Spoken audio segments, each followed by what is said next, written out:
बहनें ऐसी क्यों होती हैं? बहन की शादी को 14 वर्ष हो चुके थे। बहन का ससुराल तकरीबन 1 घंटे की दूरी पर ही था, लेकिन मैं अब तक कभी उनके घर नहीं गया था, क्योंकि मैं उन्हें बिल्कुल भी पसंद नहीं करता था। लेकिन वह कभी-कभार सबसे मिलने के लिए घर आती थी या माँ-पिताजी उनसे मिलने चले जाते थे। एक दिन मेरी पत्नी ने मुझसे कहा कि तुम्हारी बहन जब भी आती है, तो उसके बच्चे पूरे घर पर कब्जा कर लेते हैं और बहुत परेशान करते हैं। पूरे घर में सामान फैला देते हैं। खर्चा तो 2 गुना बढ़ जाता है। तुम्हारी माँ तो चोरी चुपके से उसे साबुन, वॉशिंग पाउडर, चावल, आटा और दाल ये सब चीजें झोला भर भर कर देती हैं। ये सब सुनकर मुझे बहुत गुस्सा आया। एक तो मैं मुश्किल से घर का खर्चा चला पाता हूँ और मेरी माँ मेरी बहन को सब कुछ दे देती है।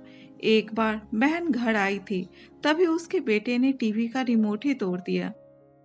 मुझे गुस्सा आ गया और मैंने अपनी माँ से कहा कि दीदी को ऐसे बार बार घर नहीं आना चाहिए। बस साल में एक आध बार आ जाया करे, और जो तुम झोला भर के सामान देती हो वो भी बंद कर दो। माँ ने कुछ नहीं कहा, पर बहन ने सब सुन लिया था, लेकिन वह भी कुछ नहीं बोली। शाम के 5 बज चुके थे। दीदी ने अपने बेटे को तैयार किया और कहा, भाई रिक्शा बुला दो। मैंने ऐसे ही झूठ मूठ दीदी को बोला, जा रही हो दीदी, कुछ दिन और रुक जाती। उसने मुस्कुराते हुए कहा, अरे नहीं, बच्चों की छुट्टियां खत्म हो रही हैं, अब हमें जाना चाहिए। पिताजी के देहांत के बाद जब हम दोनों भाइयों के बीच घर और जमीन का बंटवारा होने वाला था, तभी दीदी भी आई थी। लेकिन मैंने उनसे सीधे कह दिया कि मैं अपने हिस्से से कुछ नहीं दूंगा। माँ ने कहा कि बेटी का भी अधिकार होता है, लेकिन मैंने माँ को साफ मना कर दिया। लाचार माँ कुछ भी ना बोल पाई और चुप हो गई। दीदी सामने बैठी थी, पर कुछ नहीं बोल रही थी। अलग होने के बाद भाई साहब अपना हिस्सा बेचकर शहर जाकर एक नया कारोबार शुरू किए।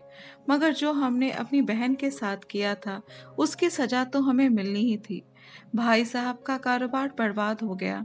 वो सड़क पर आ गए और मजदूरी करके अपना पेट पालने लगे। कुछ दिनों बाद मेरे बड़े बेटे को भी टीवी की बीमारी हो गई। उसके इलाज में लाखों रुपए खर्च हो गए। जो मेरे पास था वो सब खत्म हो गया। उसके इलाज के लिए कर्ज लेना पड़ा। हाल इतना बुरा हो गया कि खाने के लिए भी पैसे नहीं थे। घर में अनाज का एक दाना भी ना था। मैं भी गुमसुम सा अपने कमरे में बैठा था।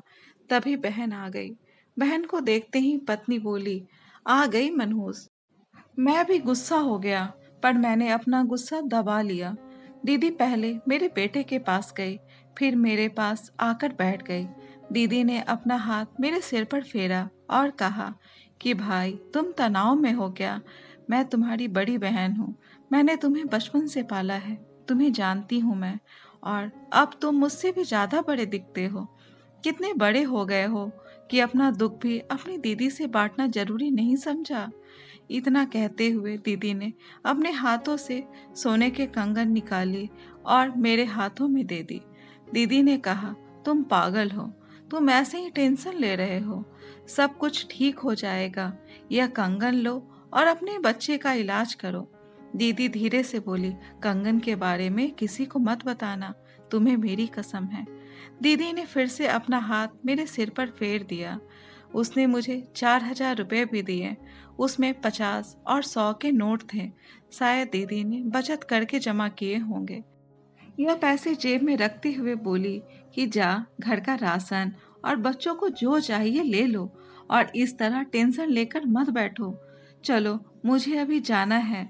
बच्चे स्कूल गए थे, इसलिए सोचा जल्दी जाकर भाई को मिलकर आऊं, इसलिए आ गई।